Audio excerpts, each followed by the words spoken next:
Dopo 2 anni di stop forzato a causa della pandemia, dal 21 al 25 ottobre torna a Noventa Padovana la Fiera del Folpo, appuntamento conosciuto in tutto il Veneto. Non mancano le novità, tutte legate al filo conduttore della storia di Noventa e della sua antica fiera, con le tradizioni e i sapori della terraferma padovana e del mare che bagna Venezia. Il simbolo è proprio il folpo, protagonista nelle tradizionali bettole e nello street food, il cibo di strada. E poi per le migliaia di visitatori anche cibo di qualità e prodotti provenienti da tutta Italia, musica dal vivo, giostre e attrazioni per i più piccoli. Di fronte a Piazza Europa installate le fontane danzanti con spettacolari coreografie di luci e colori e poi la presenza della Croce Rossa con uno stand e 6 aree tematiche, la Corte dei Bacari con casette di legno bianche per gustare il folpo, Luna Park e giostre lungo via Roma e nell'area del parcheggio di Noventello e poi Piazza Europa che si trasforma nel fulcro della movida, il Viale delle Delizie in una laterale di via Roma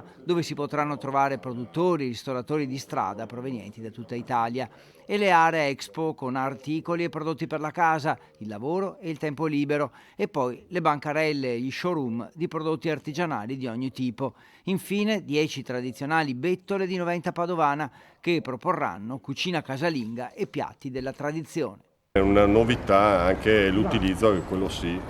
ci tengo perché l'ho voluto fortemente io, l'utilizzo dei corsi d'acqua per portare le persone quindi dal portello a Noventa Padovana. Abbiamo fatto un pontile nuovo, abbiamo fatto un accordo sia con il Delta Tour e con il Burchiello di Antonio Piccolo, che ringraziamo, e quindi questo sarà, i cittadini di Padova potranno fare una mini crociera, scendere, godersi la fiera e dopo ritornare senza l'utilizzo dell'auto.